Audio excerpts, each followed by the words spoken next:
there, guys. It's been a while since I've made a YouTube video, so it's about time I did one.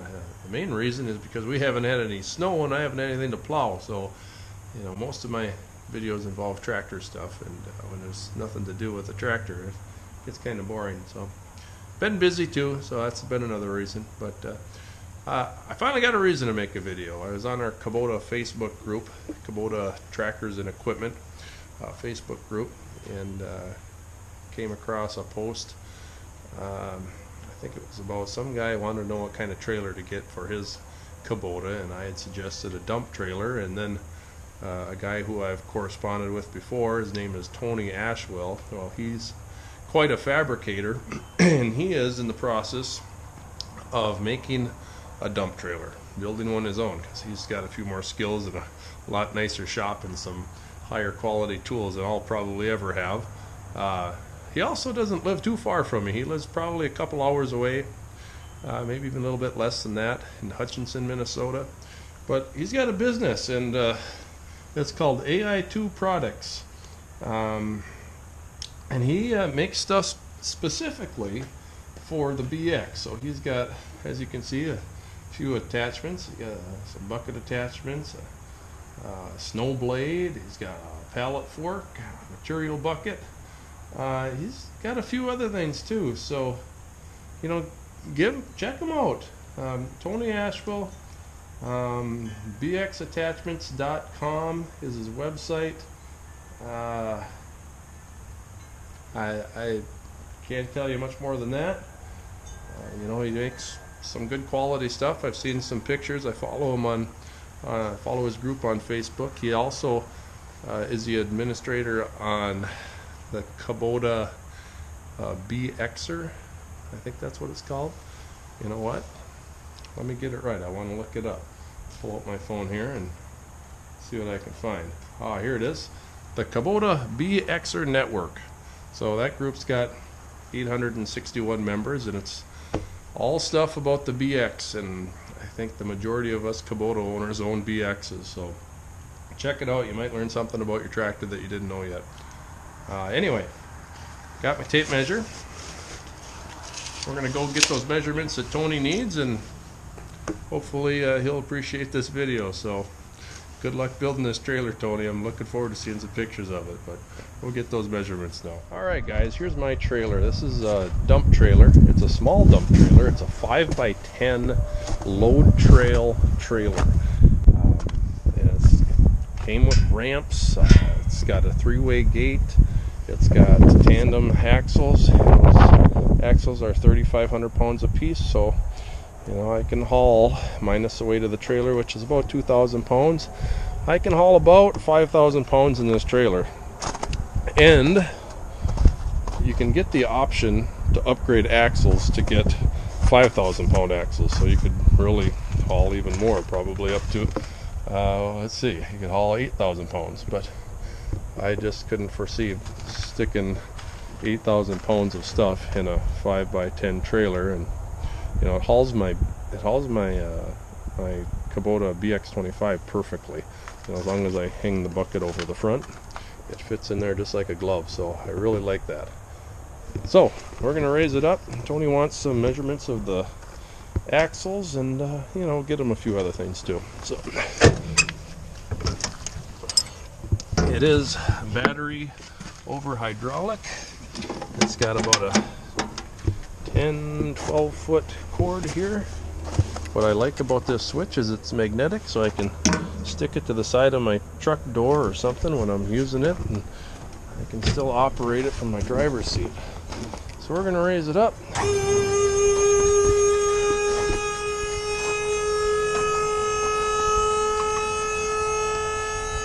And there she is, Tony. One hydraulic ram lifts it right up without any problems. And we're going to go all the way up, because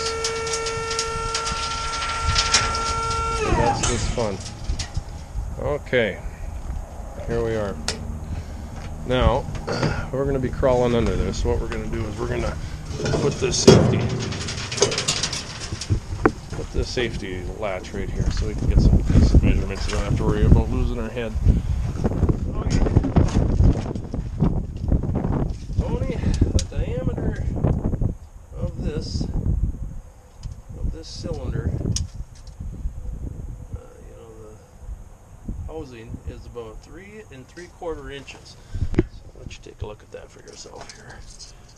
I'll put it back there a little easier.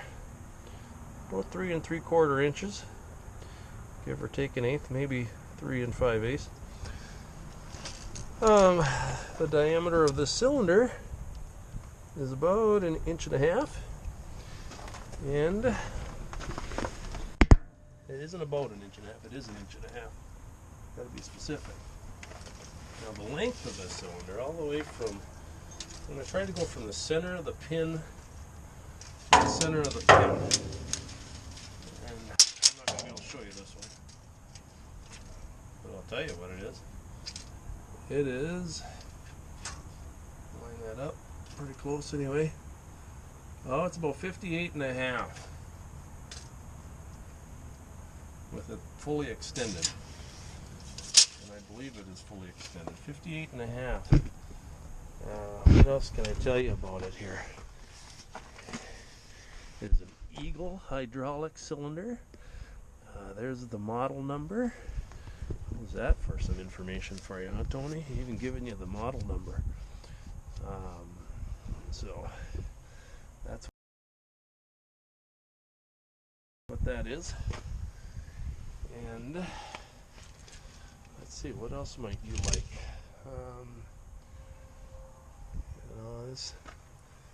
If this bar represents the center of the trailer, which I think it does, let me step out and see. Yeah, I would say that ram is hooked right up to the center of the trailer. So this area here, where it's hooked to, is dead center of the trailer. And it's reinforced with some pretty good steel here.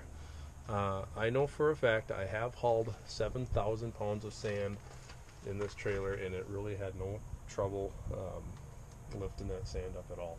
So, just in case you're wondering. Just notice this kind of neat feature. For this, little kickstand, there's a little pocket where it can fit into. Didn't notice that before. All LED lighting. Like I said, 4 3,500 pound axles. As you can see, the pin for this is set pretty low. Looks like it's about 1 inch steel plate where it's welded and connected to. So that's plenty strong. And up here again, and there's some gussets on each end. Yeah, so this does have trailer brakes, which are extremely useful.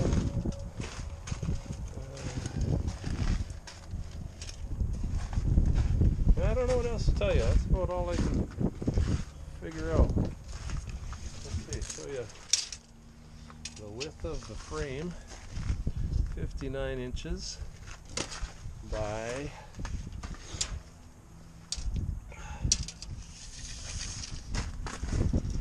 104 1/4.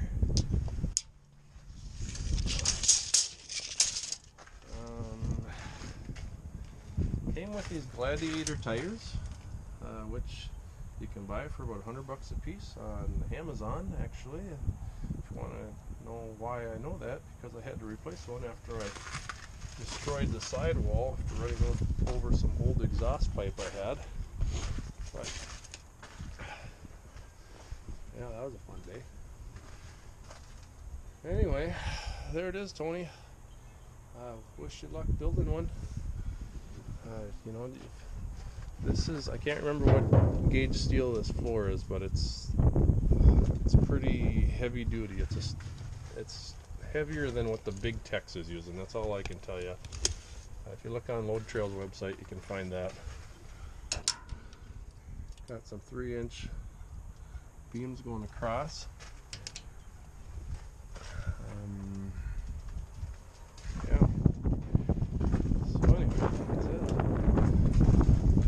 you're gonna make ramps for your buddy, which I highly suggest that you do, make them about a foot longer than these. And these ramps are 57 inches long.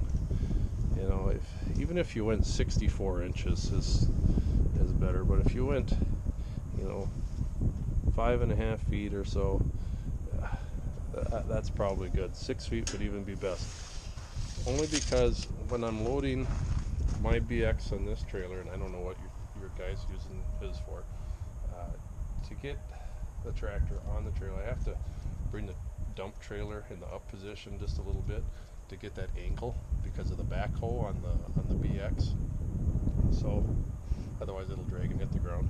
So it's a little bit tricky, but if I was able to reduce the angle with some longer ramps, that would help a lot. So there's a little advice for you. And also with this angle iron, put them a little bit closer together or use something else, because it's, you know, it's kind of like going over a speed bump. I haven't had any trouble slipping, but you know, it's not the best. It could be a little bit better. There's some little hooks for a tarp on this trailer, which are handy. What else? You know, spots to stick a 2x4 through. We'll bring it down and I'll show you some more.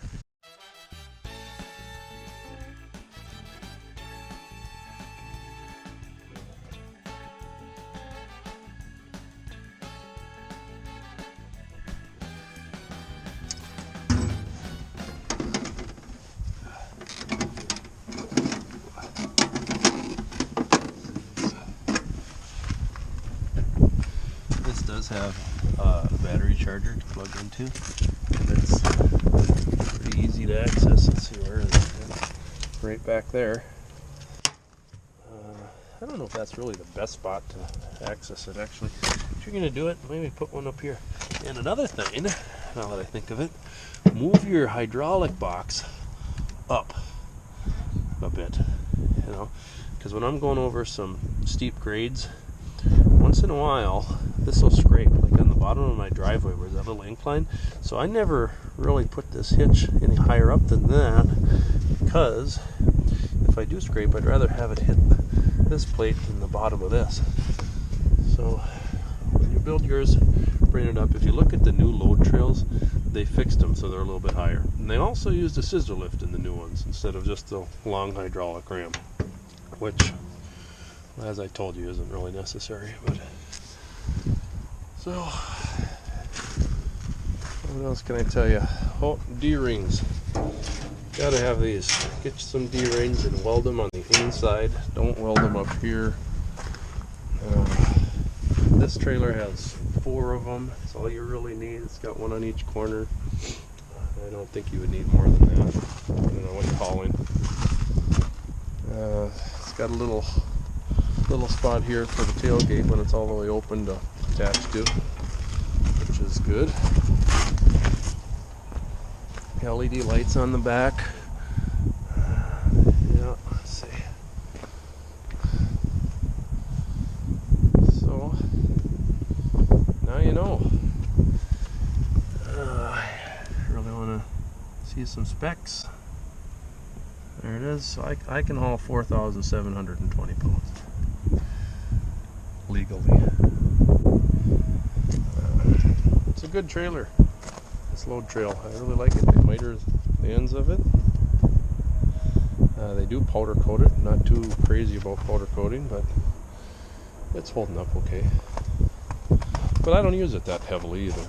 It's pretty lightly used. Alright, so there you go. Hope you guys enjoyed and learned something. It wasn't that exciting of a video, but now you all know I'm still alive and still wanting to do more videos. So happy tractoring. Take it easy, guys. See ya.